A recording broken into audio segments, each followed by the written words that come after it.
ठीक है। चलिए, जैसा कि आप सभी को पता है, आज जो है 23 जुलाई यानी 23 जुलाई आ गई है। मान के लिए 7 to 8 डेज़ इस माह में है, यानी आप 7 डेज़ मान के चलिए और उसमें आप 3 डेज़ मान के चलिए, है ना, क्योंकि सर 4 तारीख को सर एग्ज़ाम भी है। एक आप मिनट राकेश जी, एक मिनट। जी सर, एक निवेदन था बताइए सर कि 2012 से लगाकर 2022 तक के सर आप 10 क्वेश्चन 10 दिन में निपटा दीजिए ना सर। लगातार एक क्वेश्चन डेली करा दीजिए, हमको कुछ नहीं चाहिए सर, बस इतनी क्लास चाहिए बस। एक 100 पे जो जो 100 क्वेश्चन होते हैं ना सर, वो कंप्लीट करवा दीजिए 2012 से लगाकर 2022 तक खत्म सर, हमको कुछ नहीं चाहिए भैया। ठीक है, अच्छा ठीक है, वही हाँ कर। सर थोड़ा ठीक है जी राकेश सर। जी, आप सुनिए मेरी बात को। यहाँ अगर हम बात कर रहे हैं तो ये जो है 10 दिन में अभी आपको करना क्या है, प्रैक्टिस पर फोकस करना है। ठीक है, याद रखें आप सभी लोग, सोशोलॉजी के जितने भी समाज शास्त्र के संबंध में प्रश्न मिले, उन प्रश्नों पर आपको विचार विमर्श करना है और उन्हीं की प्रैक्टिस आप लोगों को करनी है। आरपीएससी आपको यहाँ पे देखिए, कल बच्चों ने भेजा था आरपीएससी का क्वेश्चन पेपर, और ये बेसिकली अगर मैं बात करता हूँ तो ये सोशोलॉजी का ही है, और ये आप लोगों के लिए सेकंड पेपर, सॉरी ये फर्स्ट पेपर है। 2 पेपर हुआ था, फर्स्ट और सेकंड हुआ था। ये फर्स्ट पेपर है आरपीएससी का, ये सेकंड पेपर है। ये पीडीएफ में लिखा हुआ है, किसी बच्चे ने भेजा है, वो आपको ईजिली मिल जाएगा, फर्स्ट सेकंड लिखा हुआ है, आप आसानी से आइडेंटिफाई कर लेंगे। और ये सीजी यानी छत्तीसगढ़ का ये सेट है, सोशोलॉजी पर ही आधारित था ये भी, है ना, तो आप भी इसे आसानी से आइडेंटिफाई कर लेंगे। आप लोगों को ग्रुप में मिल भी गया होगा, टेलीग्राम चैनल पर जो है आप लोगों के पास ये शेयर किया गया है, और MPPSC वाले ग्रुप में शेयर किया गया है। ठीक है, और ये जो आप सभी लोग देख रहे हैं, असिस्टेंट प्रोफेसर की जो परीक्षा हुई थी लास्ट टाइम में जितने भी वर्षों का, यहाँ जैसे अगर मैं बात करता हूँ उत्तर प्रदेश की है, 2021 का पेपर हुआ उत्तर प्रदेश में, 2016 में पेपर हुआ उत्तर प्रदेश में ही, 2014 में पेपर हुआ। और ये आप देख सकते हैं असिस्टेंट प्रोफेसर की है, सोशोलॉजी का है। वहीं उत्तर प्रदेश के संबंध में अगर मैं बात करता हूँ तो राजस्थान लोक सेवा आयोग ने भी कुछ परीक्षाएँ करवाई हैं, ये राजस्थान से संबंधित भी है। उत्तराखंड लोक सेवा आयोग का एक परीक्षा पेपर यहाँ पर शामिल किया गया है। मध्य प्रदेश यानी MP से 2017 का ये पेपर शामिल किया गया है इसमें। ठीक है, और छत्तीसगढ़ लोक सेवा आयोग के द्वारा परीक्षा हुआ था, यहाँ पे 2 पेपर उनके शामिल किए गए हैं। और हरियाणा राज्य से अगर हम बात करते हैं, लोक सेवा आयोग की तरफ से एक पेपर 2020 में हुआ था, और ये पेपर भी इसमें शामिल किया गया है।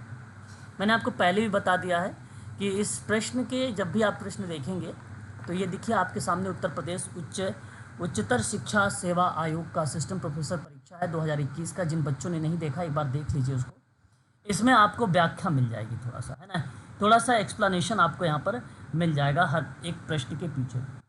और मैं आशा करता हूँ कि जितने भी MPPSC के मेरे पास इस समय क्लास में ज्वाइन भी हैं या जो भी बच्चे ग्रुप में हैं, उन सभी को ये पेपर मिल चुका होगा। जिनको नहीं मिला है, और मैंने भी शेयर कर दिया है आपके टेलीग्राम पर, वहाँ पर मिल जाएगा, या मृदुला ने भी आप लोगों को टेलीग्राम पर यही PDF आप लोगों को शेयर कर दिया है।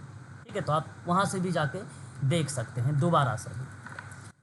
तो बताइए अभी आप लोग को करना क्या चाहते हैं? ये दिसंबर 2014 का जो UGC नेट का समाजशास्त्र का पेपर था, इसे कंप्लीट करना चाहते हैं, या आप RPS? जी जी जी सर, ये कंप्लीट कर दीजिए सर, लगातार चलने दीजिए सर आपको।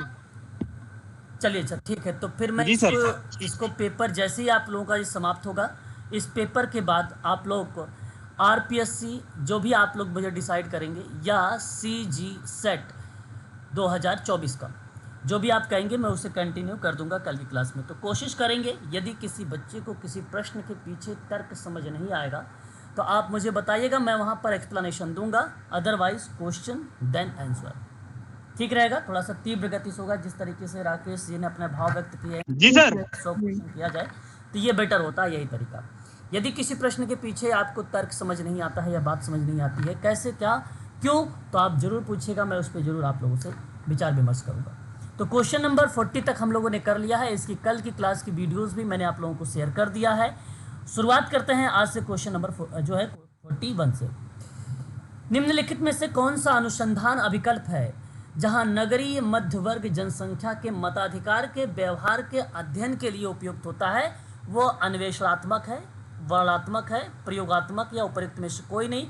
इसका जवाब आपको बताना है क्वेश्चन नंबर 41 का। Option B. ऑप्शन बी आप कह रहे हैं। यदि आप वर्णनात्मक दे रहे हैं, डिस्क्रिप्टिव दे रहे हैं, तो सही जवाब दे रहे हैं। मैं थोड़ी सी आपको वन लीनियर में बताना चाहूँगा। इसका उद्देश्य है कि समस्या के संबंध में यथार्थ यानी वास्तविक तथ्यों को एकत्र करके उसके आधार पर विवरण प्रस्तुत करना। अब जब भी विवरण प्रस्तुत करेंगे तो वर्णनात्मक होता है। सिंपल सी बात थी यहाँ पे, अनुसंधान अभिकल्प यानी डिजाइन करना। जहाँ नगरीय मध्य वर्ग की जनसंख्या के मताधिकार के व्यवहारों का अध्ययन होता है तो अध्ययन वाली प्रक्रिया वर्णनात्मक होता है, डिस्क्रिप्टिव होता है, लिखा जाता है इसको। ठीक है, मतलब आप लोगों ने देखा होगा 300 शब्दों में लिखना, 400 शब्दों में लिखना, उससे वर्णनात्मक कहा जाता है। वही अध्ययन का पार्ट होता है। बंद उत्तर वाले प्रश्न, खुले उत्तर वाले प्रश्न, वो अलग पैटर्न को दर्शाते हैं। ठीक है, तो मैं आपसे कहूँगा ऑप्शन नंबर आपका बी सही होगा। क्वेश्चन नंबर देखिए 42 के बारे में। सूची 1 सूची 2 से आपको मिलान करना है। ध्यान से आप बातों को समझ कर ही करिएगा। भूमिका दबाव, भूमिका दबाव का जो आशय होता है, इसका मतलब है किसी के भूमिका दायित्व निर्वाह में कठिनाई से, है ना, किसी के भूमिका दायित्व निर्वाह में कठिनाई से इसमें व्यक्ति अपनी भूमिका का निर्वाह आसानी से नहीं कर पाता है। इसके लिए भूमिका निर्वाह में बार बार अवरोध उत्पन्न होने लगता है, तो उसे बोलते हैं भूमिका दबाव, है ना, अवरोध उत्पन्न होना यानी कठिनाई। तो ए का चला जाएगा आपका 2। भूमिका संघर्ष की बात करते हैं, दो भूमिकाओं के प्रतियोगात्मक मांग होती है उन शब्दों को दर्शाता है भूमिका संघर्ष। इसका मतलब ये है, ये अवधारणा आपको पता होना चाहिए, किसका आता है, आर.के. मर्टन का। जब किसी व्यक्ति की दो भूमिकाएं परस्पर विरोधाभासी अपेक्षाएं करने लगती हैं तो उसे भूमिका संघर्ष कहते हैं। आप ध्यान रखिएगा, यूजीसी नेट की अगर आप तैयारी कर रहे हैं, सोशल वर्क के स्टूडेंट को बता रहा हूँ मैं, वो स्टूडेंट ऐसे प्रश्नों को खास कर फोकस करेंगे और अपनी कॉपी पेन पे जरूर लिखेंगे, क्योंकि ये प्रश्न आते हैं। मान के लिए यूनिट नंबर 2 है, हर एक यूनिट से 10 क्वेश्चन का पैटर्न बनाया जाता है। 70% 1 से लेकर 5 तक के, 1 to 5th तक यूनिट को कवर किया जाता है सिलेबस में या उसके क्वेश्चन पेपर में। तो इसलिए आप समझिए 10+ भी हो सकता है यूनिट नंबर 2 में।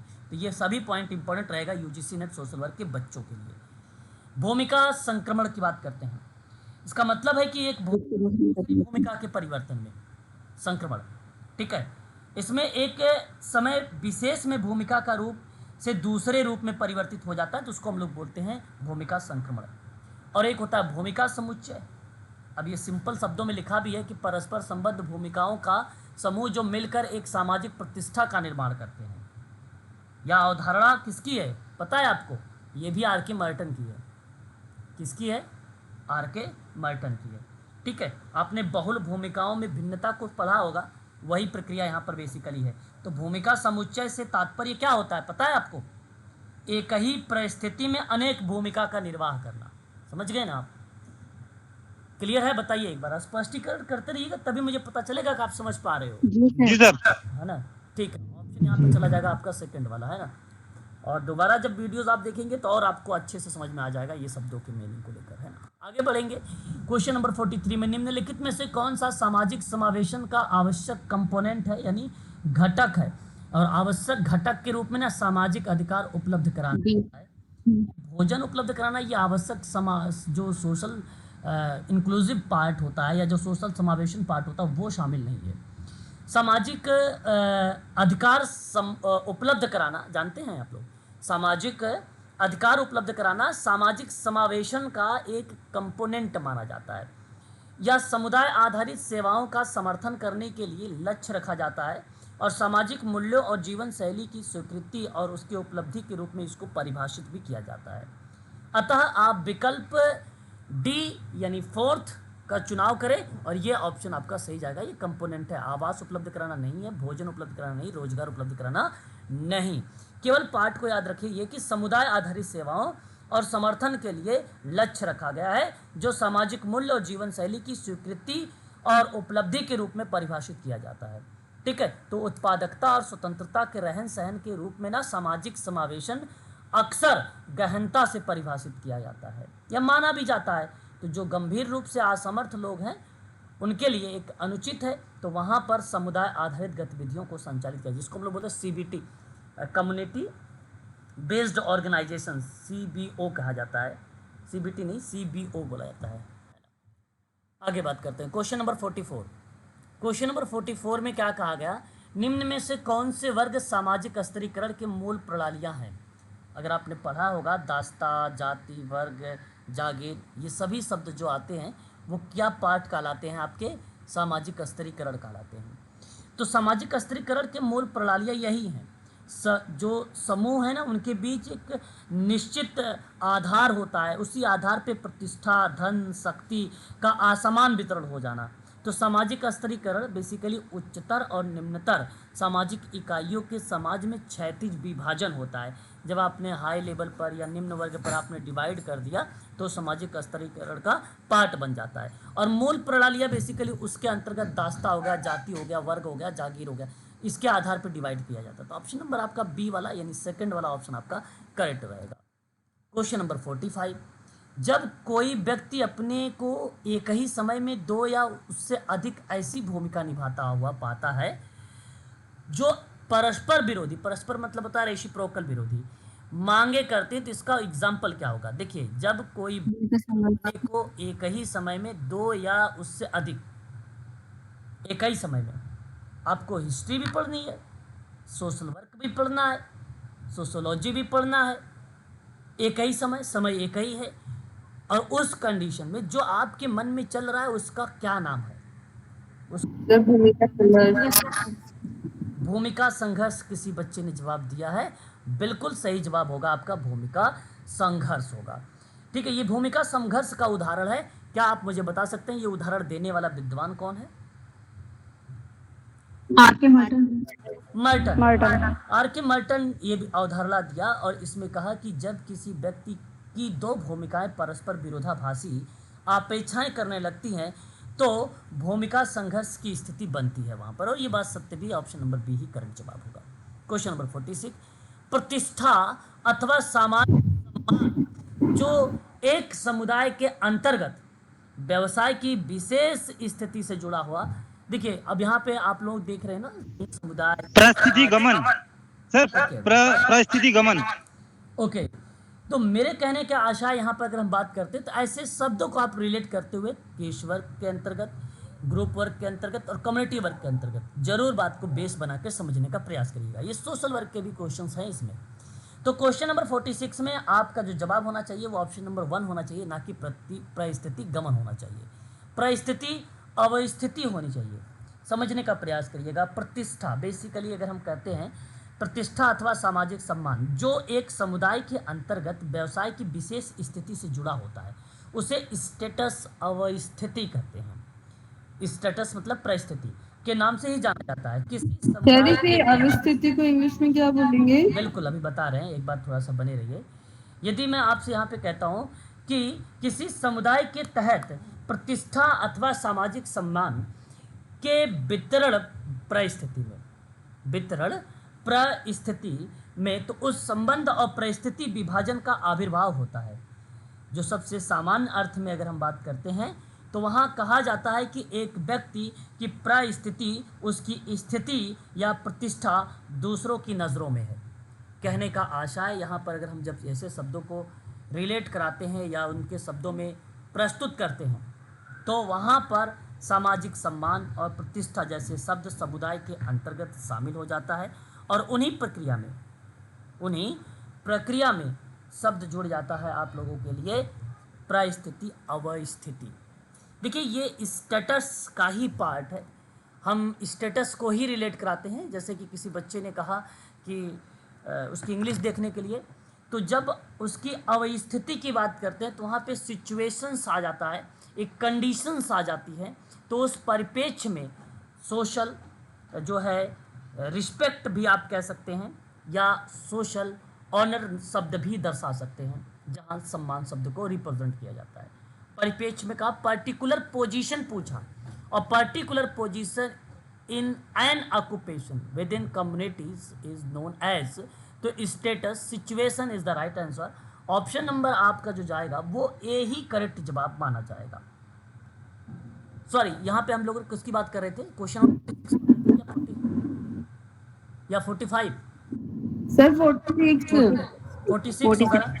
जी। तो 46 ही आपका यहाँ पे करेक्ट जवाब होगा। जवाब आपका ऑप्शन नंबर 46 का ऑप्शन आपका जो जाएगा वो आपका यही करेक्ट माना जाएगा। सर एक बार वो परिस्थिति पुंज होता है ना सर, वो भी थोड़ा बता दीजिए तो एक बारी। कौन सी परिस्थिति? पुंज पुंज प्रस्तुति पुंज। देखिए, जैसे आप लोगों को बता दें, आप लोगों ने कई पार्टों में, मैंने हालांकि इसके बारे में पढ़ा रखा है, परिस्थिति पुंज के बारे में। यदि याद है तो अच्छी बात है, नहीं तो फिर मैं एक बार आप लोगों से बता देता हूँ। परिस्थिति पुंज की अवधारणा अगर हम बात करते हैं तो वो भी आर.के. मर्टन का ही नाम आता है। परिस्थिति पुंज की अवधारणा एक प्रकार से प्रतिमान कहते हैं पुंज को, जैसे एक साथ अनेक परिस्थितियों से जुड़ जाना, वो भी सभी के साथ मिलकर ही परिस्थिति पुंज को बनाता है। तो वही परिस्थिति पुंज ही परिस्थिति अवस्थिति को रिलेट करा देता है।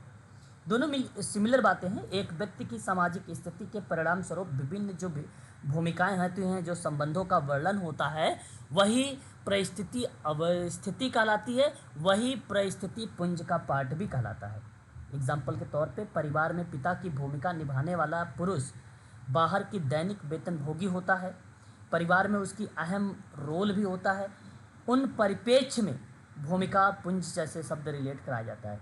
अमेरिका का विद्वान रॉबर्ट के मर्टन ने भूमिका पुंज शब्द को प्रतिस्थापित किया या शब्द को दिया तो 1957 में प्रतिपादित करते हुए उसको व्याख्या भी किया कि जो दुनिया में सभी सामाजिक स्थिति को प्रदर्शित करे, जो एक व्यक्ति के तरीके के रूप में रिप्रेजेंट किया जाए। पर्सन एक ही है, उसकी कई भूमिकाएं हैं, ठीक है। तो ये शब्द यहाँ पर निभाया जाता है इस परिप्रेक्ष्य में, और यही सही जवाब होगा, ऑप्शन नंबर आपका है। और भूमिका पुंज भी इसी को कहा जाएगा। ये शब्द ध्यान रखिए, आर.के. मर्टन की अवधारणा है, ये खासकर आप लोग ध्यान रखेंगे इस शब्द को लेकर। सर प्रस्तुति और भूमिका में थोड़ा सा अंतर बता दीजिए। परिस्थिति और भूमिका, ठीक है। परिस्थिति और भूमिका कहने का आशय ये होता है, इनमें अगर अंतरों की बात करते हैं, जहाँ एक प्रकार के उसकी कंडीशन को बेस बनाते हुए, है ना, बेसिकली किसी स्थित शब्द किसी व्यक्ति की किसी विशेष संदर्भ के रैंक को रिप्रेजेंट करे, या उस परिप्रेक्ष्य में बात करें कि अपनी क्रियाविधि को रिप्रेजेंट करे, पर्टिकुलर विशेषकर, तो वो शब्द परिस्थिति कहलाती है। वो शब्द क्या कहलाती है? परिस्थिति कहलाती है समाजशास्त्रीय अवधारणा के परिप्रेक्ष्य में।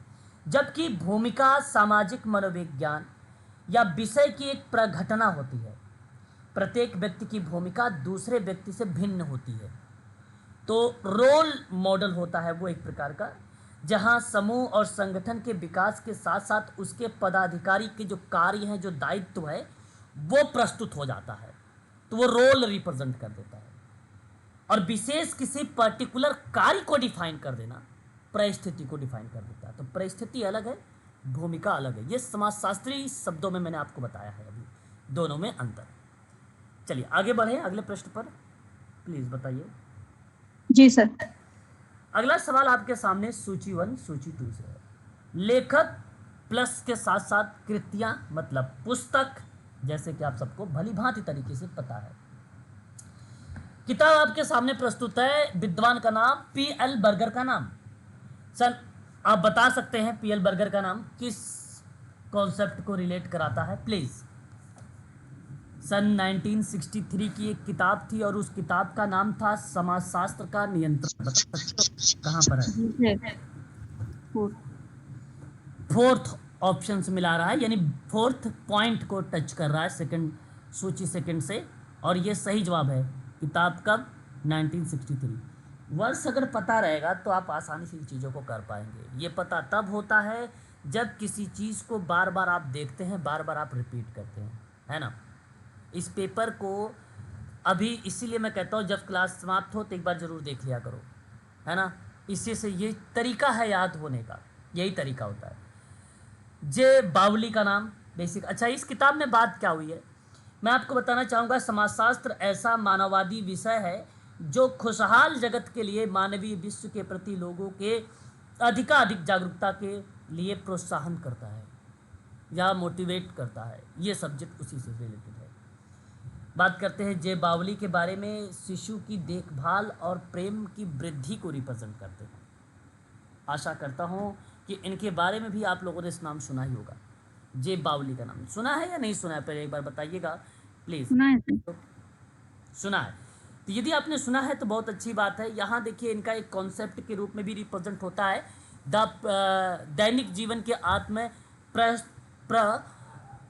प्रस्तुति, कहने का मतलब एक प्रकार से presentations of self of everyday life की बात की गई है। सन 1956 में ये किताब पब्लिश की गई जे बावली के द्वारा। और मैं आपको ये बताने का प्रयास करूँगा कि इस किताब में बात हुई क्या थी, क्या लेकर बात हुई थी।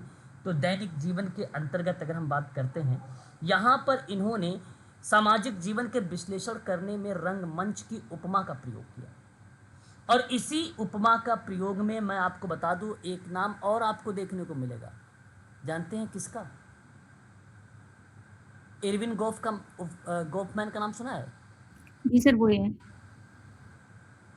ना? इरविन गोफमैन का नाम उन प्रक्रिया जी जी जी जी सर। हाँ, इरविन हाँ सर। गोफमैन का नाम उन प्रक्रिया में दैनिक जीवन के लेकर, है ना, दैनिक जीवन को लेकर, आत्म परिस्थिति को लेकर बात करते हैं।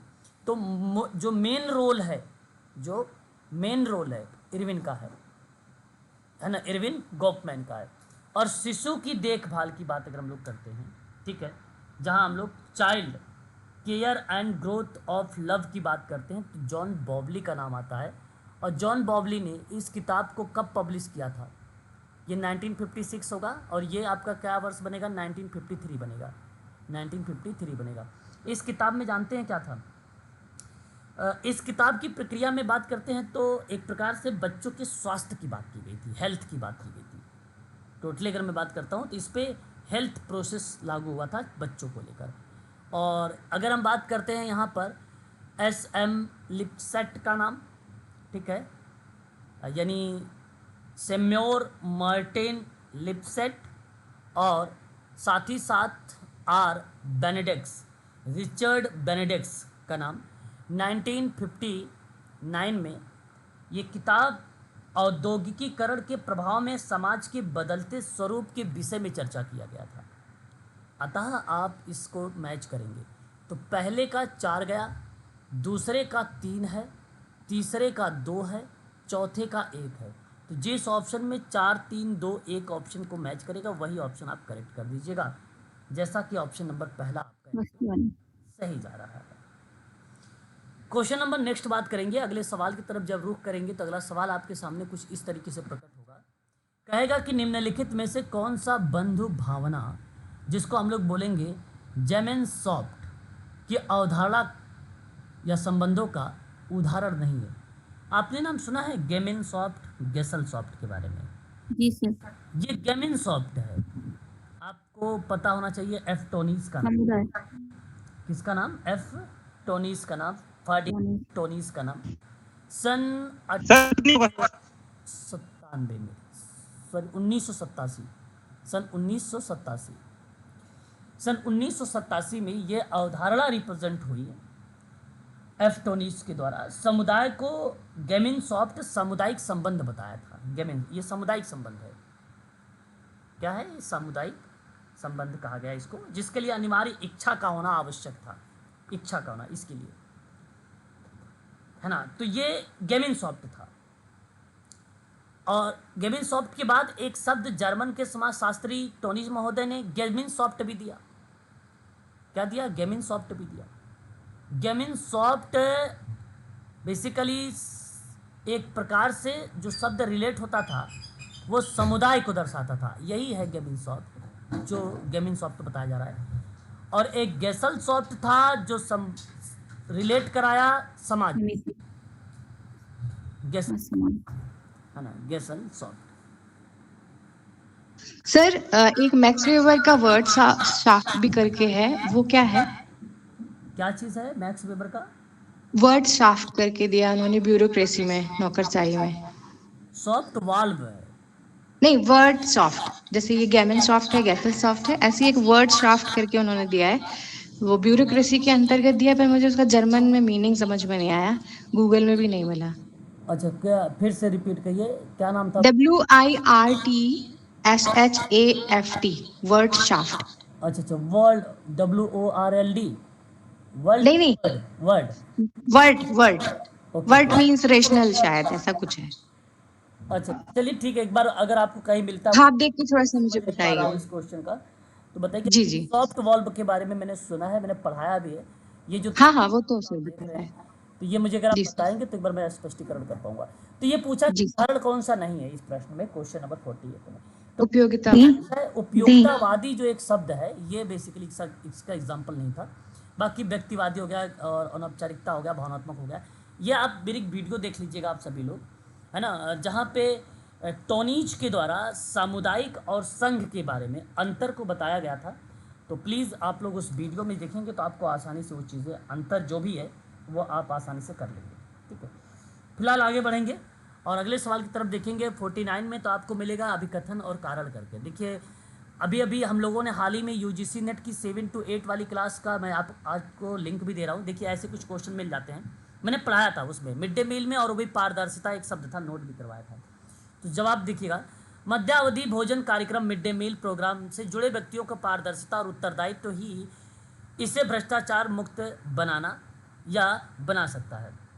जो जुड़े व्यक्तियों की पारदर्शिता होगी, उत्तरदायित्व होगा, वही बेसिकली भ्रष्टाचार मुक्त बना सकता है। क्या ये बात सत्य है? मध्यावधि भोजन जी सर सही है। होता है, उसी से जो जुड़े व्यक्ति होंगे, उन व्यक्तियों की पारदर्शिता और उत्तरदायित्व ही इसे भ्रष्टाचार मुक्त बना सकता है। अतः आप ये बात कह सकते हो कि सत्य जवाब है। अच्छा, आप कह रहे हो कि अगर पारदर्शिता उत्तरदायित्व ही इसे भ्रष्टाचार मुक्त बना सकता है, तो आप कैसे, अगर यहाँ पर इस बात को अगर आपने सत्य माना है, तो मैं आपको बताता हूँ, क्योंकि ना ऐसा इसलिए हो रहा है क्योंकि संगठित स्तर और व्यक्तिगत स्तर, देखो एक तो संगठन का स्तर हो जाएगा, एक व्यक्तिगत स्तर हो गया, लेबल। तो अच्छा, कार्य भी इसी दो चीज़ों पर बेस्ड होता है। तो इन स्तरों पर लोगों की मानसिकता में बदलाव कार्यक्रम को भ्रष्टाचार मुक्त बना सकता है। मे बी, हो सकता है, पॉसिबिलिटी हो सकती है। तो इसलिए ये दोनों स्टेटमेंट सत्य हैं, है ना, ये दोनों स्टेटमेंट सत्य हैं। और यहाँ पर व्याख्या है या नहीं है, ये आप बताओगे। सर है। बिल्कुल व्याख्या है, क्योंकि यहाँ पर जो शब्द दर्शाया गया है कि संगठन स्तर और व्यक्तिगत स्तर पर लोगों की मानसिकता में बदलाव और कार्यक्रम को भ्रष्टाचार मुक्त बना सकता है। और इस आधार पर बात करते हैं, अगर हम इन कूटों में से सही उत्तर का चयन, तो आप विकल्प ए का ही चयन करें जो सही स्पष्टीकरण कर रहा होता है। समाजशास्त्र के मानक शब्द का अर्थ क्या हो सकता है? स्टैंडर्ड शब्द का अर्थ सामाजिक वातावरण में आपको रिलेट कराना है और उसके व्यवहार का नियमन करने वाला मानदंड अथवा नियम होता है। अतः विकल्प आप जो थर्ड है इसका चुनाव करें, क्योंकि सामाजिक मानक एक समूह को उद्घृत करता है। समूह जो व्यवहार के मानदंडों के अंश का भागीदार होता है। मानक सामाजिक जानते हैं क्या होता है? नियम होता है। अब नियम तो बेसिकली इनमें भी था, इसमें भी था, इसमें भी था। नियमित व्यवहार नियम से चलेगा, इसमें भी है, इसमें भी है। लेकिन सही ऑप्शन तो बेसिकली सामाजिक वातावरण में व्यवहार का नियमन करने वाला मानदंड अथवा नियम होता है। सही जवाब ऑप्शन नंबर सी ही करेक्ट होगा। ठीक है, तो ये दिसंबर 2014 का पेपर का जो सेकंड पार्ट था सोशोलॉजी का, ये यहाँ पे समाप्त हुआ। अब थर्ड पेपर पे हम बात करेंगे थोड़ा सा, और थर्ड पेपर आपके सामने रिप्रस्तुत हो गया है और इसका आपको जवाब देना है। पहला सवाल, किसने नृजातिता या नृजाति केंद्रता का सर समनर ने। समनर। डब्ल्यू.जी. समनर का नाम आप लोग बता रहे हैं। डब्ल्यू.जी. समनर ने नृजाति केंद्रता की संकल्प की प्रतिपादन किया और इनकी किताब थी 1906 में आई थी। किताब का नाम 1906 में सर क्या था? फोकवेज। क्या बात लो है? फोकवेज, जल्दी। है ना, फोकवेज में नृजाति केंद्रता के विषय में बताया। और नृजाति केंद्रता या नृजाति केंद्रवाद वह भावना है जो अपनी संस्कृति को श्रेष्ठ समझता है ना, और अन्य संस्कृतियों को हीन समझने की भावना रखता है। और ऐसी जगहों पर अगर हम बात करते हैं, विकल्प आपका ए ही करेक्ट जाएगा। जी बताइए, कुछ कह रहे हैं क्या? नहीं सर, जी बोल रहे हैं। ओके, अगले सवाल की तरफ रुख करते हैं। फिर तब दूसरी तरफ अगर हम बात करते हैं, सूची 1 और सूची 2 आपके सामने प्रस्तुत है, और एक तरफ किताब है तो दूसरी तरफ विद्वान के नाम है। किताब कह रहा है आपको ideology and theory in Indian sociology की किताब किस विद्वान के द्वारा मेंशन किया गया है? किताब ideology and theory of Indian sociology, Yogendra Singh का नाम सुना आप लोगों ने? बताइए।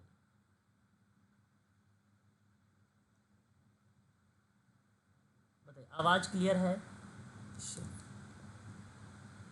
हेलो। सर क्लियर है आवाज। ओके, जी जरा सर। इसका जवाब बताइए। इस किताब के अगर विद्वानों का नाम मैंने लिया है तो क्या जवाब देना उचित समझेंगे प्लीज? क्या योगेंद्र सिंह का नाम यहाँ पे करेक्ट होना चाहिए? बोलिए यस या नो। जी सर। बिल्कुल, यहाँ योगेंद्र सिंह ही आपका करेक्ट जवाब है। इनकी किताब है भारतीय समाजशास्त्र को एक विशेष, भारतीय समाज शास्त्र को, ध्यान दीजिएगा, ठीक है, समाजशास्त्र को एक विशिष्ट ज्ञान की शाखा माना जो भारत विद्याशास्त्र और समाजशास्त्र के मिलन पर स्थित है। इन्हीं परिप्रेक्ष्य में ये किताब बेसिकली मेंशन किया गया है सन 1984 में, ठीक है। नाम योगेंद्र सिंह। योगेंद्र सिंह। हाँ, योगेंद्र सिंह, ठीक है। दूसरी किताब आपके सामने प्रस्तुत हो चुकी है, सोशोलॉजी ऑफ इंडियन सोशोलॉजी। वाह, ये भी किताब एक प्रकार से सर राधा समाजशास्त्र की कमल तैयारी कर मुखर्जी। रहे हैं तो आप इसके बारे में जानना जरूरी होगा। नाम आपने क्या बताया? Sociology of Indian sociology, R K, क्या नाम दिया आपने? मुखर्जी। आर के मुखर्जी, यानी आप ये कह सकते हो रामकृष्ण मुखर्जी जी। सन 1978 में, यस बोला करो ना, 1978 में किताब किस पे थी? भारतीय समाज का अध्ययन और समाजशास्त्र विकास की क्रियाविधि प्रस्तुत कर रहे थे। समाज के निर्माण में समाजशास्त्र के विषय के रूप में। सर ये रामकृष्ण मुखर्जी है, राधा कृष्ण मुखर्जी है? रामकृष्ण मुखर्जी करिए, आर के मुखर्जी, लेखक यही आएंगे इनका, ठीक है। रामकृष्ण मुखर्जी, राधा कमल मुखर्जी नहीं है, ये राधा कमल मुखर्जी नहीं है, रामकृष्ण मुखर्जी हैं, ठीक है। ये आपको ध्यान रखना है इनके बारे में। ये भी एक समाजशास्त्री विद्वान है, ठीक है, ठीक है। सांख्यिकी संस्थान के परिप्रेक्ष्य में इनका नाम शीर्ष पर आता है। क्लियर है? बताते रहिए भाई साथ साथ। जी जी सर। हाँ, जी सर। नेक्स्ट अगर हम बात करते हैं, an anthropologist among historian and other access, है ना। एंथ्रोपोलॉजी संबंध में ये किताब कोहेन। नाम आता है। कोहेन। और आप यहाँ पर मुझे बताने के प्रयास जो कर रहे हैं वो BS कोहेन का नाम दे रहे हैं, और ये नृजाति चिंतकों की बातें यहाँ पर प्रस्तुत किया गया है समाजशास्त्र के विषय में या उसके अंडरस्टैंड को डेवलप करने की प्रक्रिया में। ये नाम बेसिकली देखने को मिलता है, ठीक है। तो यहाँ मैं आप लोगों से कहूँगा ये नाम भी आप सबके लिए इम्पॉर्टेंट रहेगा, ठीक है। और DN धनगड़े का नाम आता है, और इन प्रक्रिया में अगर मैं इनका नाम आप लोगों से प्रस्तुत करता हूँ। अच्छा, इसके परिप्रेक्ष्य में अगर हम बात करते हैं तो भूमिका बेसिकली नाम आ जाती है यहाँ पर, जैसे educational institute, higher educational institute in New Delhi, उन परिप्रेक्ष्य में भी इसका नाम देखने को मिलता है।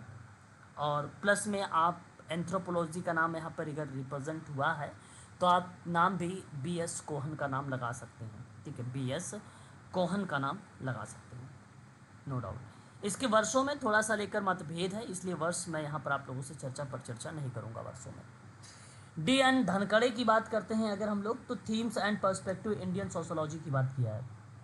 बात सत्य है, थीम्स एंड पर्सपेक्टिव की बात मैं आप लोगों से यहाँ पे कर रहा हूँ। क्या ऑप्शन यहाँ विकल्प जो फोर्थ वाला जा रहा है इसको आपको सही करना होगा। शास्त्र के विषय के रूप में मुद्दों को शामिल किया और इसका उद्देश्य क्या होना चाहिए, इन प्रक्रिया पर इन्होंने इस पर बात किया है। नाम आता है धनखड़े का नाम, DN धनखड़े। सन 1993 में ये कॉन्सेप्ट जो बेसिकली आया था। 1993 का नाम आप लोग यहाँ पर लगा सकते हैं। सही विकल्प क्या जाएगा? ऑप्शन नंबर आपका ऑप्शन सी। थर्ड जाना चाहिए, यानी तीसरा।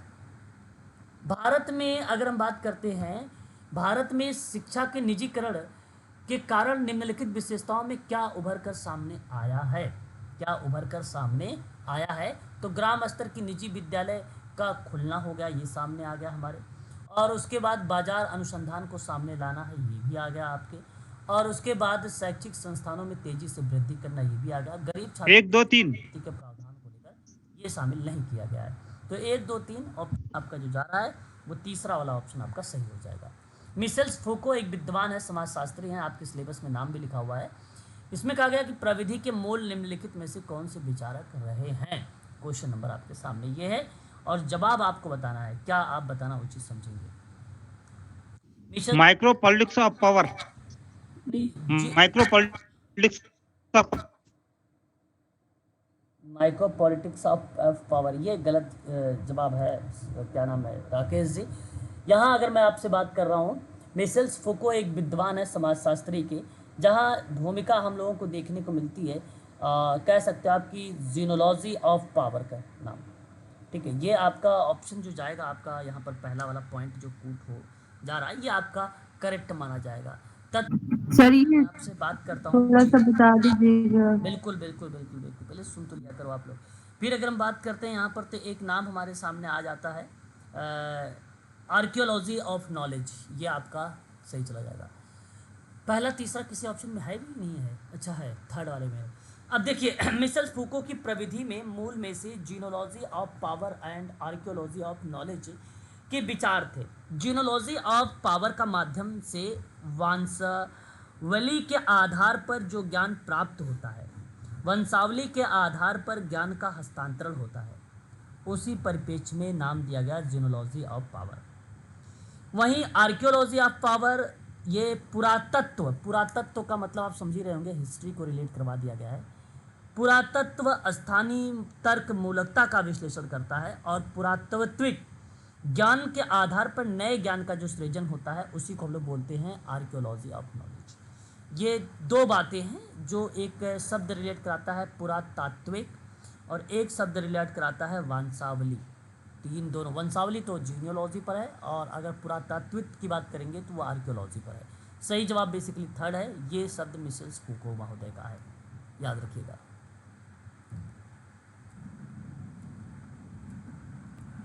क्लियर है, बता दीजिए। सर ये आए कब थे?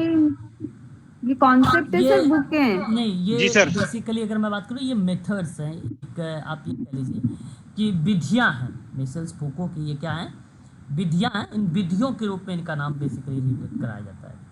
किताबें अगर हम बात करते हैं तो इनका किताब एक 1975 में अगर हम बात करें तो डिसिप्लिन एंड पनिश करके 1975 में डिसिप्लिन एंड पनिश करके एक किताब इनकी आई थी, काफ़ी फेमस रही थी परीक्षा के लिए और एग्ज़ाम में आता भी रहता है ये 1975 वाला। हर विद्वान की मैंने बताया भी, आप लोगों की 2 से 3 किताबें आप याद रखिए ज़रूर। द हिस्ट्री ऑफ जो सेक्सुअलिटी की बात करते हैं, द हिस्ट्री ऑफ सेक्सुअलिटी की बात करते हैं मिशेल फूको, और उस समय वो किताब 1976 में लाया था। 1976 में ये किताब बेसिकली सर पहली वाली एक बार दोबारा रिपीट कर दीजिए। Discipline and punish. पनिश, ठीक है सर। ठीक है, ये आपको ध्यान रखना होगा। इसके साथ आगे बढ़ेंगे क्वेश्चन नंबर 5 में। मार्क्स की चिंतन में संशोधन और पुनर्विमुखीकरण करके नए सिद्धांत बनाए जाने को कहते हैं। नो मार्क्सवादी। ओके, नौ मार्क्सवादी सिद्धांत। सही जवाब ऑप्शन नंबर आपका पहला ही करेक्ट होगा। क्वेश्चन नंबर 6 देखिए। अशोधित जन्म दर का नामकरण इस कारण वंश हुआ है क्योंकि इसमें ध्यान नहीं दिया जाता है। CBR, अशोधित जन्म दर, अशोधित जन्म दर बताइए का नामकरण इस कारण वंश जनसंख्या आयु और लिंग संरचना। इसमें ध्यान नहीं दिया जाता है। देखिए मृत्यु दर का भी ध्यान नहीं दिया जाता है, लेकिन एक शब्द यहां पर आ रहा है कि CBR, अशोधित जन्म दर का नामकरण इस कारणवश हुआ है क्योंकि उसमें ध्यान नहीं दिया जाता है। जनसंख्या की आयु और लिंग संरचना का, है ना, अब मृत्यु दर का भी ध्यान नहीं दिया जाता है।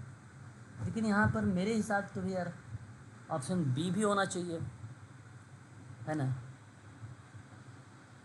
यहाँ ऑप्शन बी भी होना चाहिए। एक बार इंग्लिश देखेंगे इस प्रश्न में, जी सर। क्योंकि दोनों अशोधन शब्द बेसिकली जो CBR शब्द रिलेट कराया है, ये क्रूड बर्थ रेट शब्द को रिलेट करा रहा है।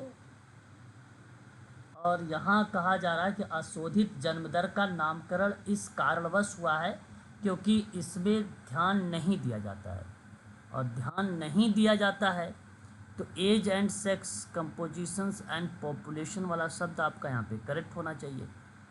और वहाँ मोर्टेलिटी रेट भी रिप्रेजेंट होती है ना, क्योंकि 1000 पे ही तो निकाला जाता है भाई। The number of living birth पर 1000 people in a population during given year के ही माध्यम से आप निकालते हैं। 1000 व्यक्तियों पर चाहे वो जन्म दर हो उसी पे निकालते हैं। सर नहीं पे बात कर रहा है कि नहीं काउंट करना, तो आई थिंक फर्स्ट हो जाएगा। डज नॉट टेक इनटू क्यों? अरे अकाउंट लिखा है फर्स्ट तो ना। 110% है। फर्स्ट तो दोनों इसमें सारे पार्ट शामिल हैं। फर्स्ट में फर्स्ट हो ही नहीं सकता। ऑप्शन डी हो जाएगा ना सर, फिर डी भी तो हो सकता है। चलो ये भी कह रहे हो सही। मेरे हिसाब से यहाँ पे बेसिकली डी करके ना आप ना इसको लगाओ, एज एंड सेक्स कंपोजिशन। ये देखो संरचनाएं हैं बेसिकली।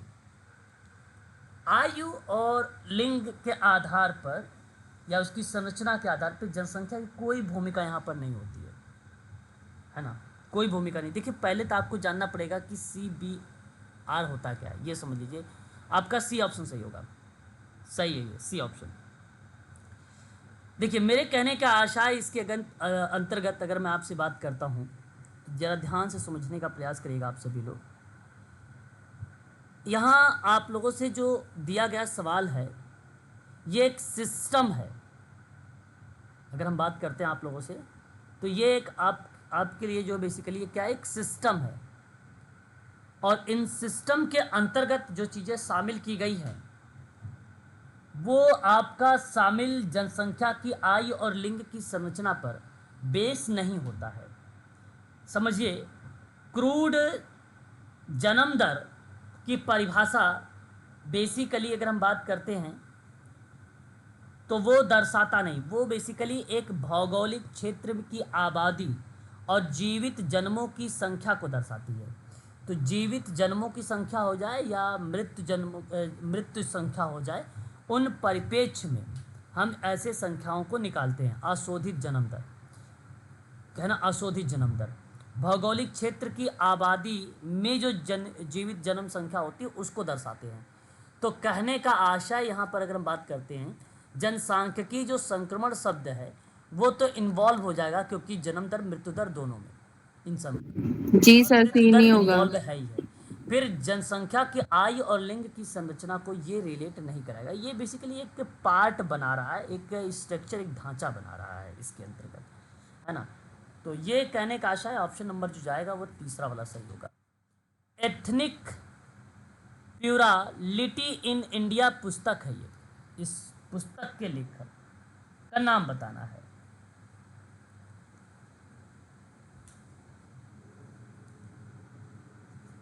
बता सकते हैं आप लोग प्लीज।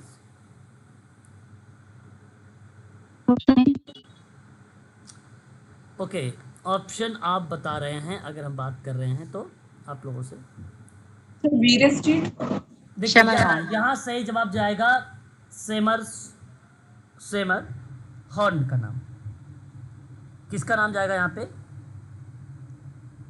बताइए? सेमर हॉर्न। हाँ पहला सेमर हॉर्न एथनिक। देखिए ये ना भारत में पाए जाने वाले जो अल्पसंख्यक समूह है ना, उन अल्पसंख्यक समूह में जाति संबंधों की सामाजिक बनावट का परीक्षण किया गया था और अलग अलग समुदाय का विश्लेषण भी किया गया था इस किताब या इस कॉन्सेप्ट में, आप ऐसा कह सकते हैं, है ना। तो यहाँ जो आपका सही जवाब जाएगा वो आपका ऑप्शन पहला वाला ही सही जवाब होगा, ऑप्शन नंबर ए।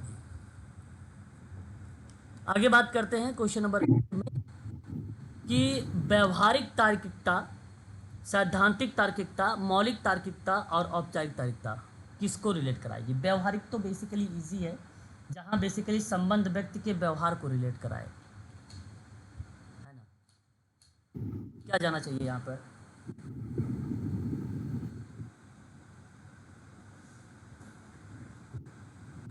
व्यक्ति के व्यवहारवादी और अहमवादी इरादों के दृष्टिकोण से दुनिया की गतिविधि को देखना, है ना, उन्हें लागू करना, और सैद्धांतिक तार्किक निगमन आगमन कार्य करना। और गुणारोपण के रूप में पहला संज्ञानात्मक सर तार्किक प्रक्रिया निगमन आगमन और कार्यकारण के गुणारोपण के रूप में संज्ञानात्मक प्रक्रिया है। मौलिक तार्किकता, जहाँ संबंध व्यवस्था लागू के संदर्भ में साधन और साक्ष्य का चयन हो, और औपचारिकता बेसिकली साधन और साध्य, संगणन और सार्वभौमिक अनुप्रयुक्त का नियम, है ना, उन परिप्रेक्ष्य में इस चीज़ें जो है देखने को मिलता है, और समीकरण करके अंतिम रूप में आंकड़ों का तार्किकता के साधन में समावेश भी हो जाता है। सर ये दोनों लास्ट वाले क्लियर कर दीजिए, ये कैसे रहेगा? देखिए, जो मौलिक तार्किकता है, अवधारणा का संबंध व्यवस्था मूल्य के संदर्भ में ही साधन और साध्य के चयन से ही तो होता है मौलिक तार्किकता, है ना।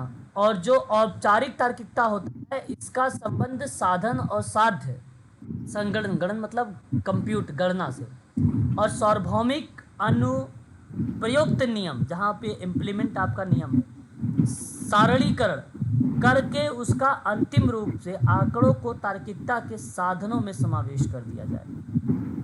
तो किसी आंकड़े को तर्कसंगत तरीके से और सही तरीके से, नियमों के तरीके से विश्लेषण कर रहे हैं, तो उन संदर्भ में साधन और साध्य हो जाता है ना। और सही जवाब बेसिकली अगर हम बात करेंगे तो आप मैच भी कर सकते हो कि पहले का 2, दूसरे का 1, तीसरे का 4 और चौथे का 3। ऑप्शन पहला, पहला ऑप्शन सही है। नारीवादी ज्ञानवाद ऐसी अवधारणा है जो डैश सिद्धांत पर आधारित है। बताइए। नारीवादी, सर फोर्थ, ऑप्शन डी। भावना संबंधों पर बल देता है और महिलाएं या महिला के अपने अनुभव और स्थान का प्रतिबिंबन होता है। यह आपका सही चला जाएगा, डी वाला।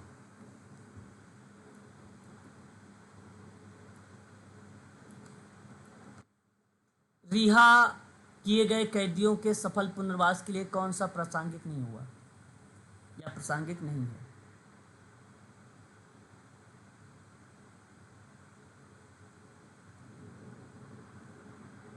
जेल में किए जाने वाले कार्यक्रम को रोक दिया जाना सफल पुनर्वास के लिए कौन सा प्रासंगिक नहीं? यही नहीं है। परीक्षा की अनुमति दी जानी, सुनवाई होना चाहिए, तुरंत जमानत की जानी चाहिए विधि के रूप में, यह है, ये नहीं है।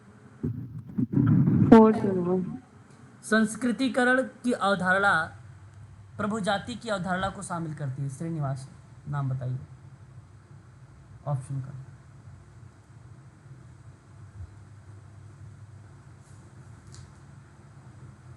कौन सा होगा बताइए, ऑप्शन कौन सा होना चाहिए? Option D. थर्ड होगा। थर्ड होगा सर। संस्कृति के पवित्र और धर्मनिरपेक्ष दोनों ही कारकों और सम्मिलित करके सांस्कृतिकरण शब्द या सांस्कृतिक शब्द के अर्थ का व्यापक बनाना। धार्मिक बहुलवाद एक अभिज्ञेय और विनियमित व्यवहार है। सिर्फ सत्य है।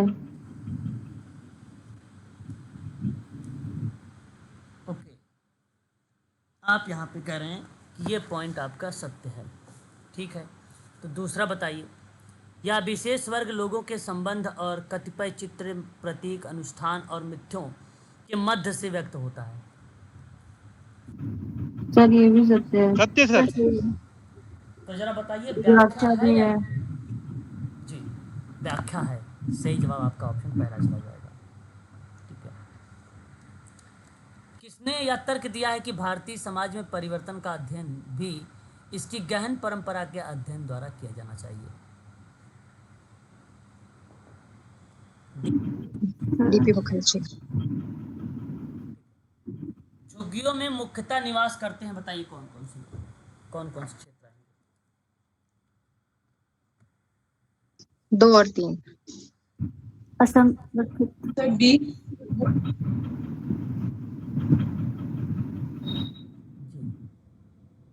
असंगठित क्षेत्र और सेवा क्षेत्र के लोग झुग्गियों में मुख्यतः निवास करते हैं। तो 2 और 4 भी तो हो सकता है ना। ये तो आ जाएंगे नहीं इसमें, संगठित वाला और सेवा वाले में। वृद्ध लोग और असंगठित। जी, सेवा क्षेत्रों में और असंगठित क्षेत्रों में वृद्ध लोग आएंगे कि नहीं आ जाएंगे? महिला, वृद्ध, बच्चे सब आ हाँ जाएंगे। सर आएंगे। तो फिर क्यों उसको करना? तो सब आ जाएंगे उसमें, तो बच्चे भी आ जाएंगे। संगठित नहीं आएगा। अच्छा अच्छा, बच्चा, हाँ बच्चे भी आ जाएंगे। संगठित क्षेत्र नहीं आएगा आपका झुग्गी में, है ना। सोसाइटी, वीआईपी सोसाइटी अच्छी एरिया के रूप में आती है वो, आप ऐसा कह सकते हैं।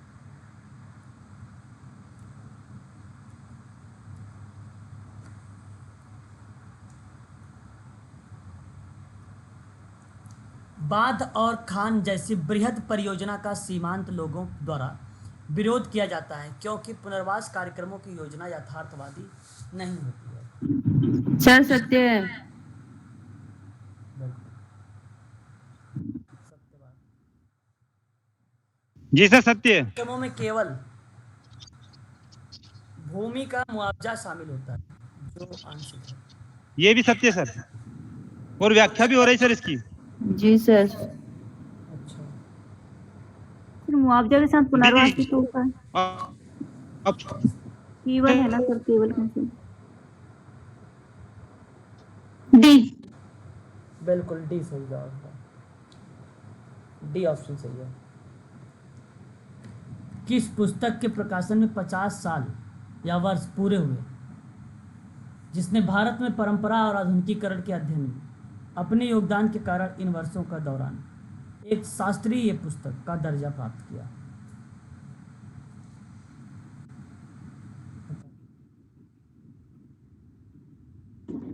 D. Modernisation of Indian tradition.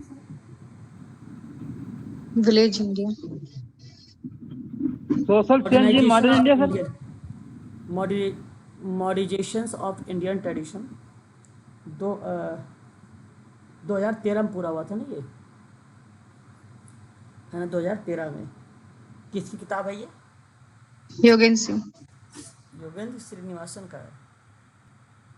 हाँ हाँ सर, सॉरी सॉरी। श्रीनिवासन की किताब है ना। और इस किताब के दौरान अगर हम बात करते हैं तो अध्ययन में अपने योगदान के कारण इन वर्षों के दौरान एक शास्त्रीय पुस्तक का दर्जा इन्होंने दिया था श्रीनिवास ने। डी सही जवाब होगा। भारत में राष्ट्र निर्माण के पथ पर निम्नलिखित में से कौन सी बाधा है? Option C. बिल्कुल थर्ड सही है। जी सर। मैडनेस एंड सिविलाइजेशन किताब किसकी है? माइकल फूको। सिविलाइजेशन माइकल फूके 1965 में। Capitalism and modern social theory. Giddens. Anthony Giddens. परावर्तक और उच्च आधुनिकता को सामाजिक विकास के एक निश्चित चरण के रूप में स्वीकार किया जाना चाहिए। क्या लगाओगे? नाम बताइए। एंथोनी गिडेंस ही होगा sir. Capitalism and modern. Capitalism and modern social theory किसका होगा बताइए? सर इन्हीं का होगा। एंथोनी गिडेंस का ही तो है। एंथोनी गिडेंस का ही है, ठीक है। इन्हीं के कॉन्सेप्ट है ये। और उसके बाद राइटिंग एंड जो है डिफरेंस, जैक डेरिडा का नाम आया। डेरिडा 1978 में। और स्ट्रक्चरल एंथ्रोपोलॉजी 1958 में लेवी स्ट्रॉस।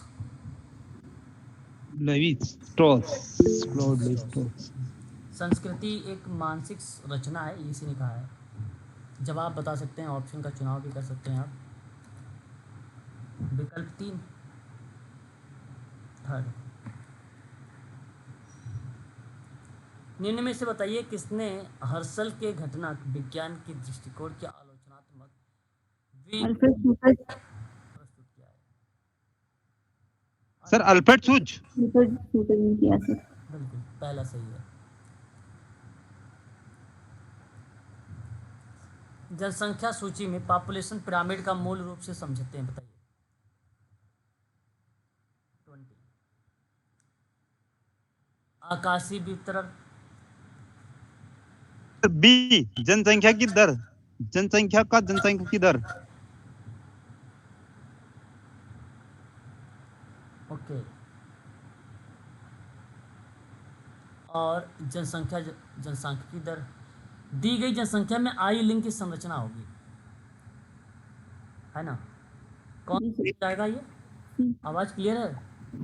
जी सर। सर बी तीसरा बी तीसरा तीसरा तीसरा जाएगा। पॉपुलेशन पिरामिड में तीसरा ऑप्शन सही होगा आपका, तीसरा। किसने धर्म का सामाजिक सत्य पुस्तक में कहा कि समाजशास्त्री को एक प्रविधि परक नास्तिक रवैया अपनाना चाहिए और चर्चा करने की कोशिश नहीं करनी चाहिए? बताइए। जो धर्म सामाजिक अल्फ्रेड सूज, अल्फ्रेड सूज। पीटर बर्जर का नाम आएगा।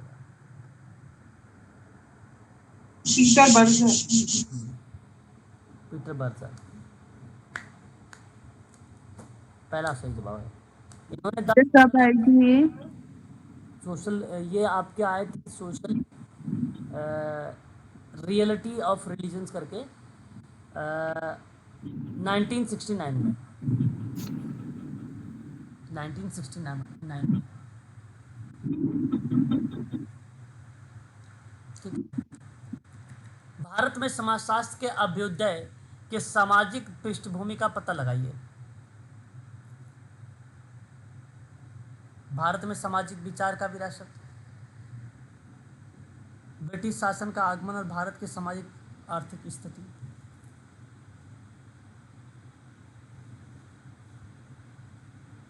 One two three.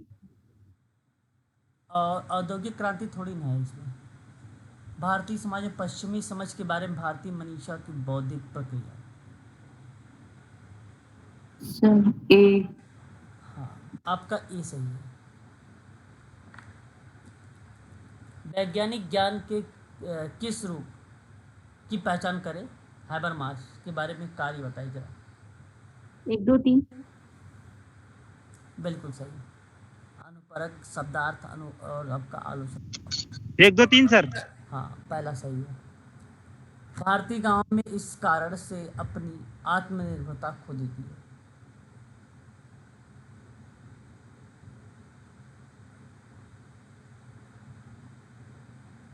बताइए। सभी होगा ना? सभी होगा। मान प्रथा, शहर के बाहर हिस्से में रह रहे बेसम व्यवहार, और सही होगा। जब दंपति कानून रूप से अलग अलग घरों में रहने लगे किंतु पुनर्विवाह करने को स्वतंत्र ना हो तो उसे क्या कहेंगे? परित्याग। न्यायिक विच्छेद। ये होगा सर। न्यायिक विच्छेद बिल्कुल सही जवाब।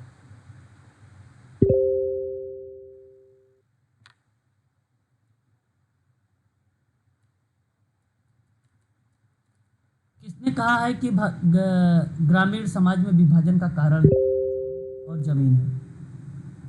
ड्यूमा। अक्सर लेविस, है ना? समाज का विभाजन। कंसिक्वेंस ऑफ मॉडर्निटी पुस्तक किसने लिखा है?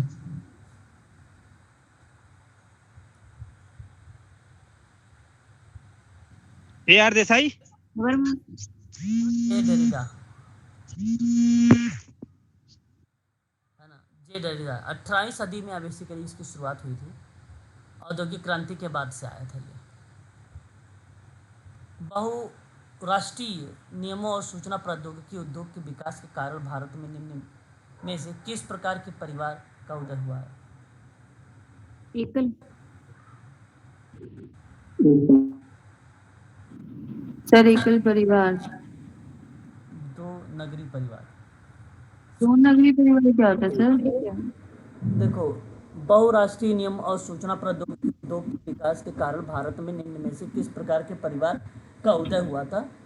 तो आपको अगर हम बात करते हैं तो यहाँ पे दो नगरीय परिवार। देखिए, बहुराष्ट्रीय निगमों के कारण संयुक्त परिवार टूटे जा रहे हैं क्योंकि एकल परिवार के रूप में बदल रहे हैं, लेकिन सूचना प्रौद्योगिकी के कारण एकल परिवार के अवैवाहिक सदस्य भी अपनी स्वतंत्रता के लिए अपने परिवार से अलग हो रहे हैं। नहीं कहते हो कि आप जिस तरीके से अपने पिता के साथ करेंगे तो आपके बच्चे भी आपके साथ वैसा ही कार्य करेंगे। उसे दो नगरीय परिवार के रूप में रिप्रेजेंट किया गया। बहुराष्ट्रीय निगमों और सूचना प्रौद्योगिकी उद्योग के विकास के कारण भारत में इस तरीके की चीज़ों या दो नगरीय परिवार जो है शब्द रिलेट हुआ इसके अंतर्गत। सर इसमें ये रहता है ना कि बच्चे जॉब के लिए बाहर जाते हैं और जो फेस्टिवल वगैरह रहते हैं उसमें फिर से घर आ जाते हैं, फिर ऐसा कुछ है? नहीं, मैं आपसे कह रहा हूँ कि बहुराष्ट्रीय निगमों के कारण संयुक्त परिवार टूटे जा रहे हैं, विघटन हो रहे हैं। किधर बदल रहे हैं? वो एकल परिवार की तरफ जा रहे हैं। जी सर। लेकिन सूचना प्रौद्योगिकी के कारण एकल परिवार के अविवाहित सदस्य भी अपनी स्वतंत्रता के लिए अपने परिवार से अलग रहने लगे हैं। ठीक है, बाहर गए, फिर उनके साथ भी वही घटना घटित हो जाती है, फिर आएंगे तो फिर शादी विवाह होगा, फिर वही घटना। हालांकि यहाँ पे शादी विवाह शब्द नहीं रिलेट होता है, लेकिन एक मैं मीनिंग बता रहा हूँ आपको कि सर इसके अंतर्गत जैसे एनआरआई की भूमिका तो रही है, ऐसी बात नहीं है, फिर आएंगे तो फिर वही चीज़ जाएंगे। और बहुत लोग तो वहाँ जाके बस भी जाते हैं, है ना। तो वो दो नगरी वाला पार्ट बन जाता है परिवार का, है ना। Sir consequences of modernity Anthony Giddens की होगी ना? कॉन्सिक्वेंस ऑफ मॉडर्निटी नहीं, जे डेरिडा का नाम आता है। अच्छा। डेरिडा का नाम आता है। 18वीं सदी में औद्योगिक क्रांति के बाद माना गया है, जो गत्यात्मक पूंजी से जुड़ी हुई है ये, है ना। और अवधारणा देखिए, जीवन शैली के रूप में शहरवाद किसने बताया? Wirth. Louis Wirth, Louis Wirth. जी सर। Louis Wirth. और लोक शहरी रेडफील्ड। रॉबर्ट। तत्व सात्यक लोक शहरी रेडक्लिफ। जी सर, रेडफील्ड याद है। रेडफील्ड। लघु और बृहद मिल्टन सिंगर। Singer, okay. ये तो उसी का था। गरीबी का बेसिकली ऑस्कर। ऊपर वाला का मिस्टेक हो गया सर, ऊपर वाला बुक का सर। ऊपर वाला बुक का मिस्टेक हो गया है, एक मिनट। मॉडर्निटी वाले सर।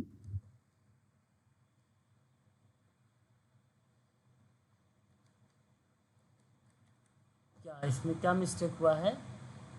बी होगा सर, वो मैडम सही बोल रही थी सर, बी होगा सर। गिडेंस का नाम आएगा, है? जी सर, जी सर। अच्छा जी। कॉन्सिक्वेंस ऑफ मॉडर्निटी शब्द जो है आप गिडेंस का नाम बता रहे हैं, और मैं आपको जे डेरिडा का नाम बता रहा हूँ।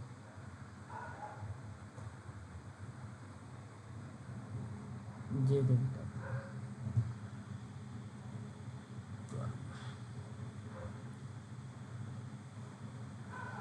पुस्तक किसने लिखी है? Antonio Giddens. अच्छा, नेट पे भी दिखा रहा है एंटोनियो गिडेंस का ही नाम, द कॉन्सिक्वेंसी ऑफ मॉडर्निटी। आंसर है इसका, नीचे आंसर देखा आप लोगों ने? गिडेंस का नाम ऑफ मॉडर्निटी। कि मेरे पास एक नोट्स है, उस नोट्स में जे डेरिडा का नाम है ना। चलो सर गूगल वो कर लेंगे एक बार, क्या गूगल क्रॉस चेक कर इसको, लेंगे उसको। हाँ, इसको थोड़ा सा उसमें रखो, है ना। बाद में देखेंगे सर। हाँ, बाद में देखेंगे।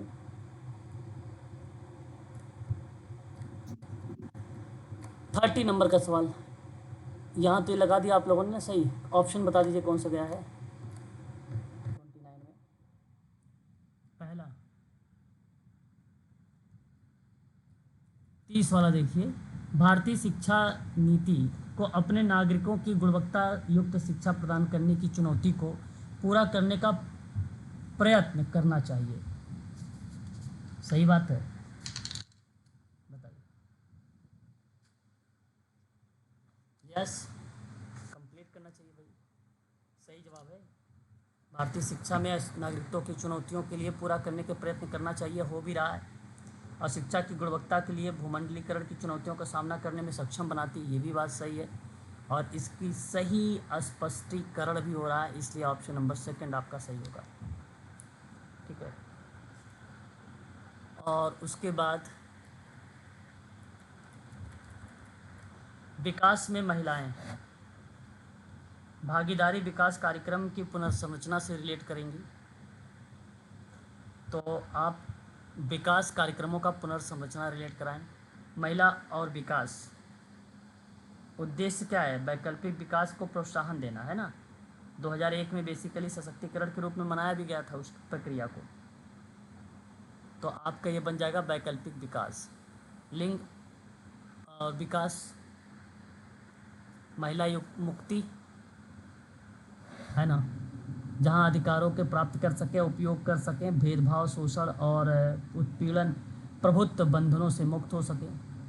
महिला, पर्यावरण और विकास, उद्देश्य सतत विकास का पैटर्न बन जाएगा, है ना।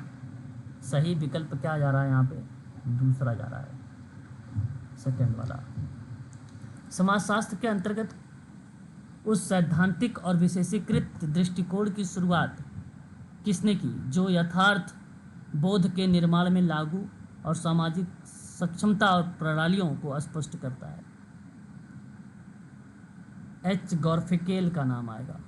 गॉर्फिकेल से, हाँ। गॉर्फिकेल का नाम, यही शब्द इसने शुरुआत किया था। सन्स ऑफ द साइल शब्द किसने प्रतिपादित किया? शब्द है तो मोइरोन वेनर का नाम आता है। ठीक है, सन 1978 में दिया था।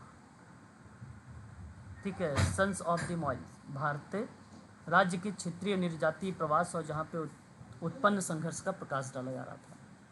ठीक है, और एक लास्ट क्वेश्चन लीजिए। हमारे देश में 1976 में प्रथम बार भारतीय जनसंख्या नीति किसकी अध्यक्षता में तैयार की गई थी? डॉक्टर कर्ण सिंह की अध्यक्षता में तैयार की गई थी। 1976 की थी, 76 की थी। ठीक है, कर्ण सिंह आपका सही होगा। ठीक है, तो आज के लिए बस इतना ही रखिए आप लोग। इसके आगे जो है लगभग अभी आपके मान लीजिए 15 और 25 यानी मान लीजिए 40 क्वेश्चन आपके और हैं इसमें, है ना। 75 के आसपास क्वेश्चन है। ठीक है।